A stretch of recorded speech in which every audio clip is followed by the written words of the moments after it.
Good morning and welcome to the Perseus Mining Investor Webinar and Conference Call. All attendees are in a listen-only mode. If you would like to ask a question, please enter it into the Q&A panel within Zoom. I'll now hand over to Perseus Mining Managing Director and Chief Executive, Jeff Quartermaine. Thank you, Jeff. Thanks very much, Nathan, and welcome to Perseus's webinar to discuss our June 22 quarter report. Now, as usual, I'm joined on the call this morning by several of my senior colleagues, including Leanne de Bruin from Finance, Paul Thompson, Business Growth, and Jess Volek, Head of Sustainability. Our Head of Operations, Chris Woodall, is currently on leave, so he won't be joining us, but I'm confident that in his absence, we'll be able to address any questions you might like to ask about our operations later in the call.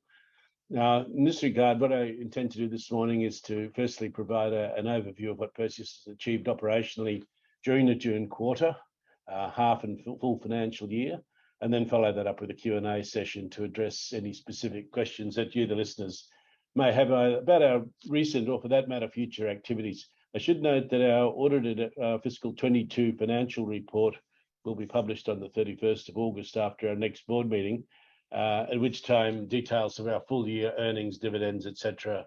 Will be made public. So that's not part of today.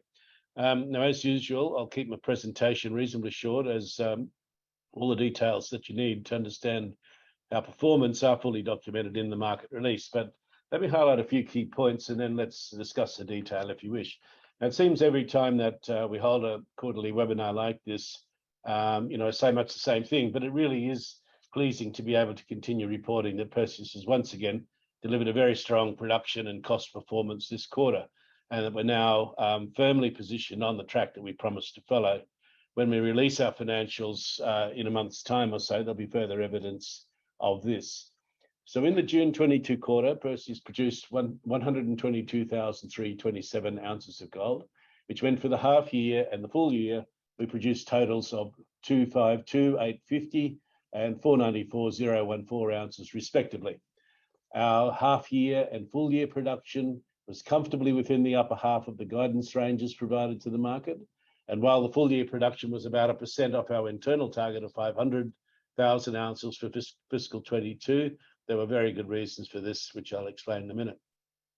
Perhaps more importantly, in the current economic climate, our weighted average all-in site cost for the quarter of $1,004 per ounce, it was fairly healthy, based on a production cost of $881 US per ounce.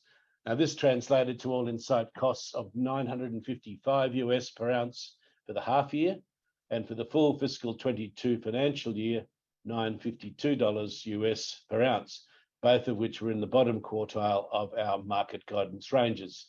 Now, as reported by JP Morgan in their recent June 22 gold sector review, these all-in site costs compare very favourably to those of most of our peers on a global basis, particularly the companies here based here in Australia. Like everyone else, though, Perseus is battling against a global trend of rising costs, but we are managing to keep things reasonably in check for the time being.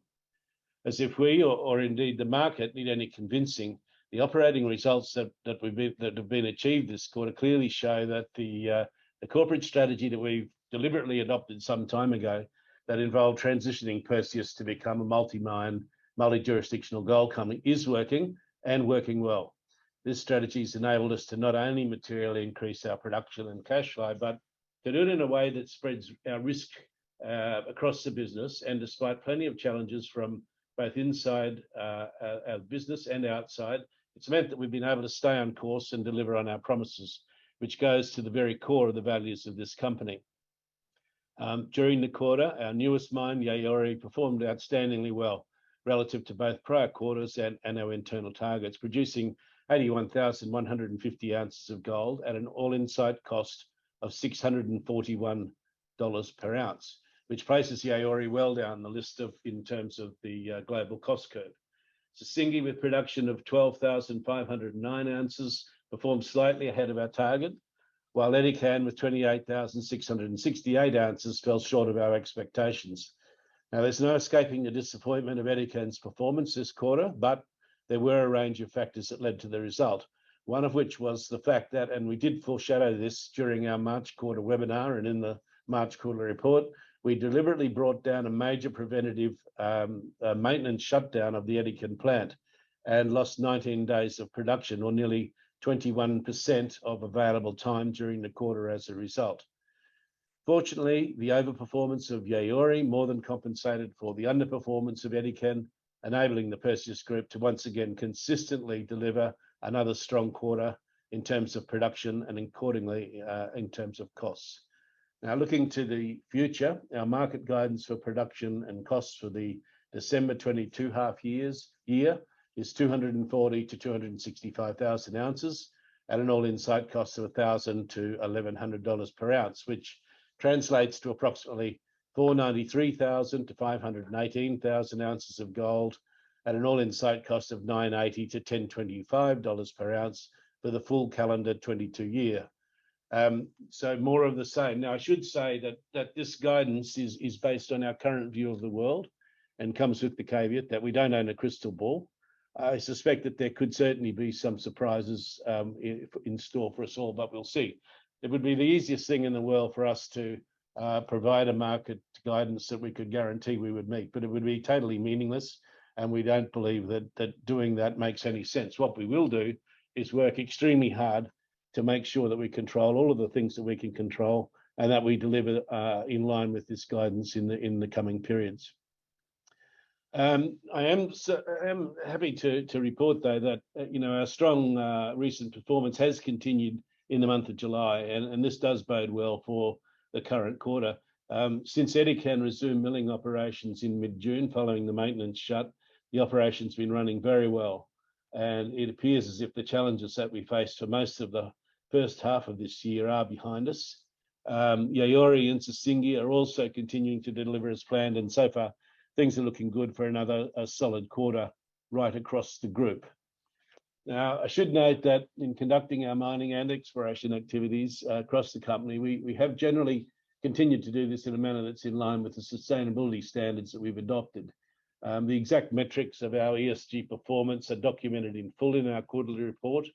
However, it's worth highlighting just a few of these while we're on the call. Now, in terms of safety, despite a tragic and very regrettable incident at Yaouré late in the quarter that resulted in the death of an employee of one of our contractors, safety performance across our operations generally improved during the quarter, with our total recordable injury frequency rates, TRIFR, reducing from 1.45 at the end of March to 1.21 at the end of June, lower than the fiscal 22 target of 1.3. Lost time injury frequency across the group also reduced from 0.36 to 0.17. Subsequent to the end of the quarter, Sissingué achieved another very significant safety milestone, celebrating 6 million man hours or person hours, or about, I think it was 1,146 days without a lost time incident. So that's a pretty credible performance, when all's said and done on the safety front at Sissingué. Now, on the social front, Perseus' significant economic contribution to our host countries of Ghana and Cote d'Ivoire continued, and for fiscal 22 amounted to around $495 million US, or 61% of our revenue. This included $394 million US paid to local suppliers, representing 81% of our procurement, $33 million US paid as salaries and wages to local employees, $67 million US in payments to government as taxes, royalties and other payments, and around about $4 million in US in social investment. Now, these numbers are actually quite important. People will hear sometimes, government officials whose budgets are under pressure for one reason or other make statements to the effect that mining companies or foreign investors don't pay enough dividends to their host governments or don't do enough to help the country. This is often a very shallow and in some cases self-serving observation, if I may say so, that conveniently overlooks the enormous injection of hard currency injected by companies like Perseus into their economies. Now, we're very proud to be able to contribute in this way, even if we don't usually take to the grandstand to highlight the work that we do, but it is important. Now, local and national employment is also extremely important, and that's been maintained at above 95% of our total workforce for the quarter. And our gender balance across the group is 13% female, 87% male, which, given the industry in which we operate, but more particularly the cultural orientation of our host countries is reasonable. I should note that the situation is quite different in our corporate office in Australia, where female to male split is 31 to 69%. And within my senior management team, it's actually 40-60. Once again, reflecting the cultural orientation of the jurisdiction as much as anything. Environmentally, in absolute terms, our total Scope 1 and Scope 2 greenhouse gas emissions have increased during the year as we've increased our total gold production. However, emissions intensity, stated on a per ounce of gold basis, have remained quite steady. Now, also following interest from additional vendors and also resulting from our preliminary thinking about power solutions in Sudan, Perseus is now in the process of updating our evaluation of the potential use of solar power across the group, and any future actions in this area will be dictated by the facts revealed by this study. And finally, on the environmental front, I guess it's worth noting that across all of our activities, we've experienced zero environmental events or significant tailings dam integrity issues during the period. So on the, as a whole on the ESG front, we are performing reasonably well. Despite, as I said, the tragic accident at Yaouré, we are deeply committed to continuing to incrementally improve our ESG performance relative to our internal standards. And in this respect, safety and the well-being of our employees is rightfully at the top of the priority list. Now, turning to financial matters, by selling our gold at an average price of $1,705 per ounce this quarter, we generated an average cash margin of 731 US, roughly 1,060 Aussie per ounce for every ounce of gold produced. And that resulted in notional operating cash flow of 85 million US, or 123 million Aussie for the quarter. And that amounted to 361 million US dollars, or Aussie 523 million for the full financial year. Now, of this amount, nearly 95% of it was generated by our two Ivorian mines, with the remainder coming from the Ghanaian operation. Our gross cash and bullion on hand at the end of the quarter amounted to US $328 million. After deducting our corporate debt of 50 million, our net cash and bullion balance was US 278 million, an increase in net cash of 50 million US since the end of the March quarter. Now, just to put what I've said into context, I note our notional cash flow from group operations during the quarter was 85 million US, and our net increase in cash at the end of the quarter was 50 million US. The 35 million difference between the two amounts reflects expenditure on business growth activities, including both organic growth and net transaction costs associated with the recent acquisition of Orca Gold, development capital, admin, debt servicing, taxation, and dividends to shareholders, and a bit of FX movement and the like. Now, for those of you who are interested, the specific numbers associated with each of these items are shown in a detailed waterfall chart in the quarterly report, and I would refer you to that. Now, speaking of our business growth activities, this is another area in which we've been very busy and pleasingly productive this quarter. Our offer to Orca shareholders to acquire all of the outstanding shares in their company was formally accepted in a general meeting with shareholders and in the Canadian courts in late May, clearing the way for us to start seriously planning our next steps in relation to the development of the Block 14 gold project in Sudan, that we believe is capable of being developed into our next large-scale, long-life gold mining operation. A lot of preparatory work is underway on this front, and reflecting the words of Field Marshal Rommel, who once said, "Time spent in reconnaissance is seldom wasted," and that definitely applies here. We are getting to understand the lie of the land, and in fact, over the weekend, some important meetings were held with government officials in Khartoum to discuss the details of how we can cooperate to actually deliver this project in a cost-effective and an efficient manner. That is to say, that is to do what we said we were going to do, and that's a familiar phrase in the Perseus world. I'm told that these discussions were indeed very, very encouraging, and we're now looking forward to starting work on the ground with an infill drilling program on Block 14 later this year, as well as undertaking confirmatory work on the water aquifer in Area 5 that'll ultimately supply water for the operations when they're up and running.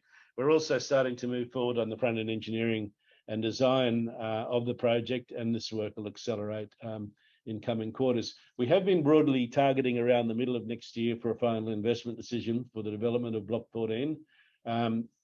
being conservative, it's probably safer to say second half of 2023 on the basis that we are charting new waters by being the first industrial scale gold mine development in Sudan, and working through logistics and other details does take some time, particularly when our hosts are not that familiar with the processes that are involved in developing a very large scale operation such as we have in mind.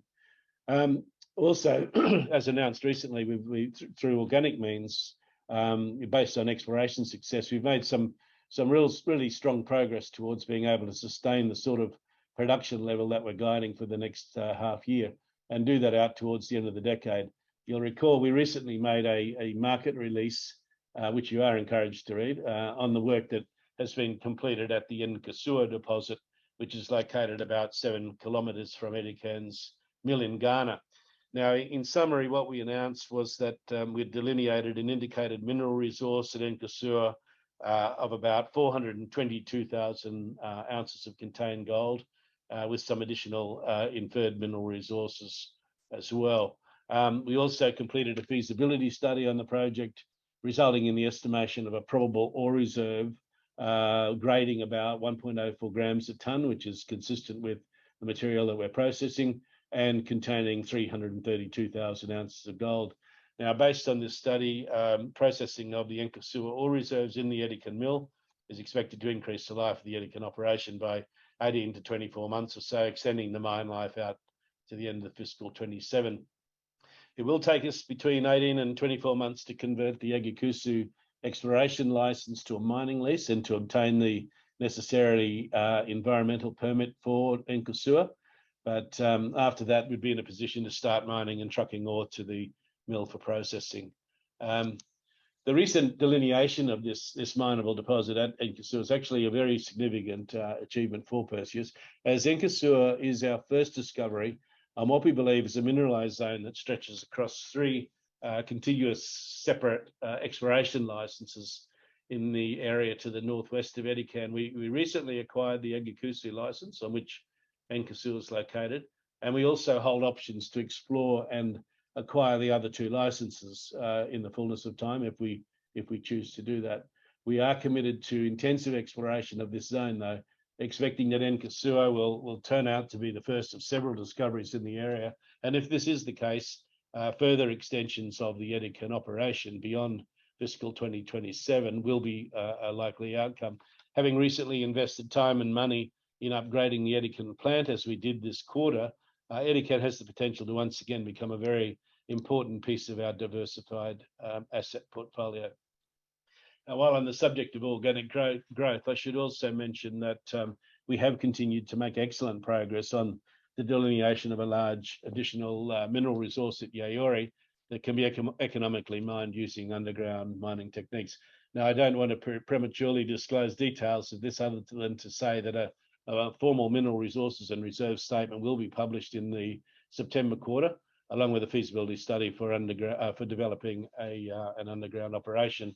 That'll also materially extend the life of the very profitable Yaouré gold mine. Now, looking further ahead at Yaouré, it's also worth mentioning that we have started a program of very deep holes that extend below the CMA structure to investigate some apparent structures that were identified by the 3-dimensional seismic survey of the area that we conducted a couple of years ago. Now, it's early days for sure, but I suspect that that more will be said of this as drill results come to hand in coming months. But all of this together suggests that that Yaouré mine is going to be around for quite some time. So, in conclusion, as I said at the start of the call, the June 22 quarter, has been yet another very good quarter for Perseus in terms of gold production, all-in site cost, and cash flow generation, business development, as of course has been the June half year and the full June 22 financial year. We have delivered gold production and all-in site costs comfortably within stated guidance ranges, and in doing so have outperformed a lot of our peer group. Our gold production rate is solid at slightly above the 250,000 ounces of gold per half year mark, meaning that our stated aim of 500,000 ounces of gold per year at a margin of not less than $400 per ounce is sustainable. Our all-in site costs are currently very competitive in terms of our global peers, and we're managing our business successfully and financially in a pretty tough economic environment, as we're all aware. We've got some excellent growth opportunities in front of us, but as importantly, we have the team to successfully execute and to unlock value, as we have demonstrated several times in the past. Now, in an equity market sense, while our share price has come off the highs recorded early in the June quarter, we are holding up reasonably well relative to market peers, which I'd like to think is recognition of the fact that Perseus is now regarded by the markets as a reliably consistent mid-tier gold company that can be relied upon to do what it says it's going to do. So thanks very much for your attention today. This brings my presentation to a close. And now my colleagues and I are happy to take any questions that you may have. Thank you, Jeff. Your first group of questions comes from Patrick Collier at Credit Suisse. First one is, can you please expand on the exact challenges, what the exact challenges are from processing the sedimentary material at Sissingué? The exact challenge, the main challenge is that it slows the throughput rate down.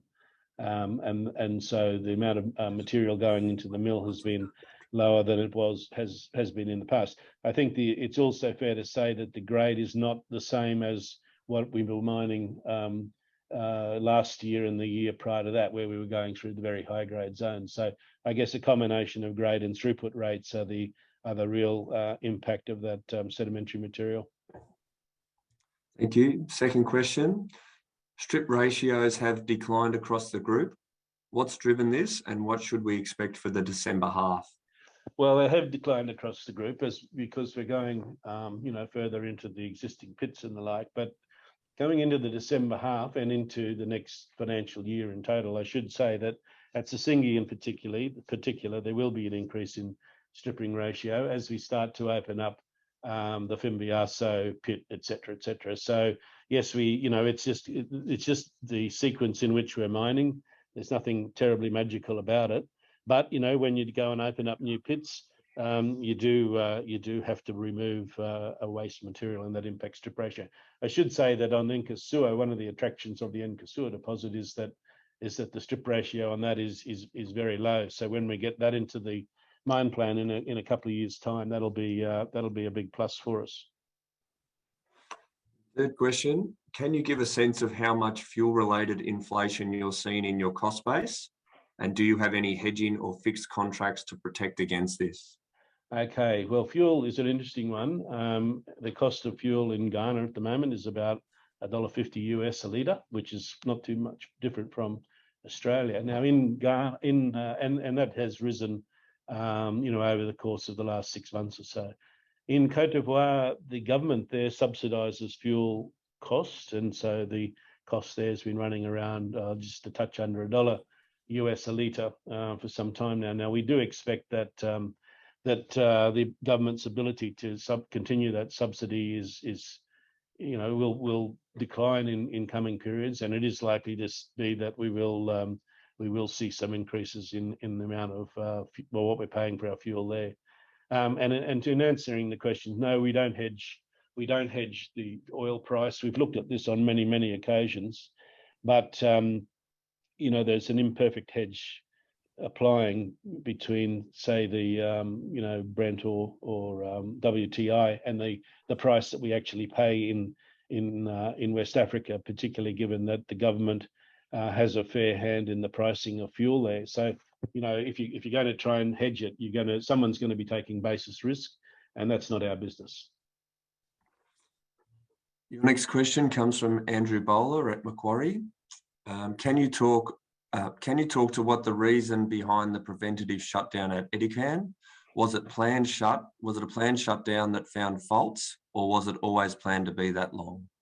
It was always planned to be a lengthy shutdown. In fact, what we did do was, it was previously scheduled to occur this financial year, and we decided to bring it forward into the June financial year, purely and simply because we were recognising that there was some wearing on the girth gear, and the longer that continued, the greater the risk of catastrophic failure. Now, it would have been very easy for us to have deferred it to this financial year and reported production, well over the 500,000 ounce mark, and that would have been very jolly.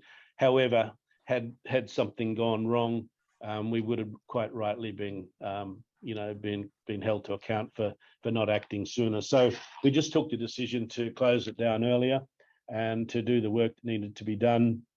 There were a few, there's some of the work that was being done was adjusting work that was done at the start of the construction of this thing. So, we went back a fair way. And what it also did was, and this is a really important point, I think, is that what it also did was it allowed us to do a catch up on all maintenance right across the site. This is not dissimilar to what occurred in 2016, actually, where we had a significant shut in 2016, but by being able to catch up on all of our maintenance and get ahead of the curve, it meant that the next 4 or 5 years were extremely good at Edikan now in terms of the operation of the mill. We've used the opportunity this time around to do the same thing, and certainly the results that we're seeing in terms of the performance since the mill came back online are extremely encouraging. So we're seeing good throughput rates, very good run time, recoveries and grade are in line with what we were expecting to see. So look, it did cost us a bit. There's no doubt about that, but we think that that was money well spent in terms of the future of the company, and particularly the future of the Edikan operation. Thank you. Your next question comes from Reg Spencer at Canaccord. He said, understand that there is an 18-month lead time for permits at Nkasua, but would this drop immediately into the production plan given the grades? Are there considerations for mine planning for existing Edikan reserves?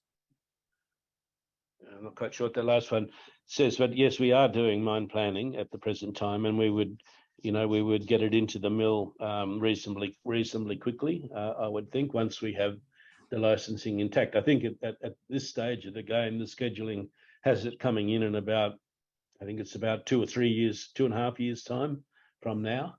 But look, we'll make adjustments as we go forward.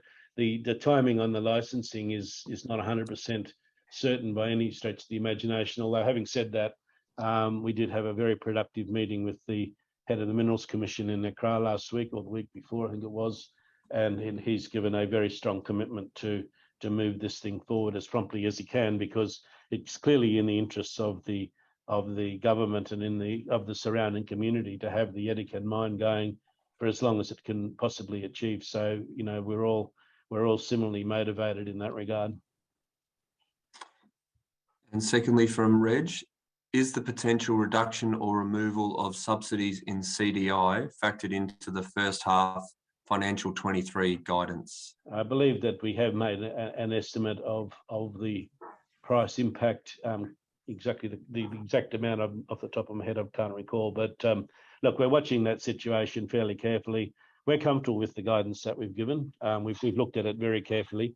We believe that we can manage within that guidance range. We can't control the uncontrollable, but we can certainly control a lot of what we do. And I think the challenge for us as a company is to make sure that we don't roll over and say, oh, gee, the world's pretty tough.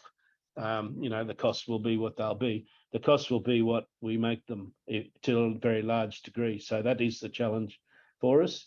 And look, if at the end of the day, we fail to meet guidance because of some unexpected event, well, so be it. But what we will do is we can give a commitment to our shareholders that we'll be doing everything within our power to keep a lid on the costs. And your next questions comes from Alexander Papp at Citi. He's congratulated you on another strong quarter and then asked, at Yaouré, what has been the main driver for the plus 1 million tonnes milled over the past 2 quarters? Is this run rate consistent with long-term projections? Yeah, look, I mean, right across the board, the Yaouré plant is performing, slightly better than what we were anticipating it would do. I mean, and I've got to say that's fairly common with the lycopodium plants. I mean, certainly Sissingui's been running above nameplate from day one, as has Yaouré, I guess. So now we're reasonably comfortable with the performance, and we expect that to continue. I mean, there will over a period of time be different ore types put through the mill, which will impact throughput rates and things of that nature.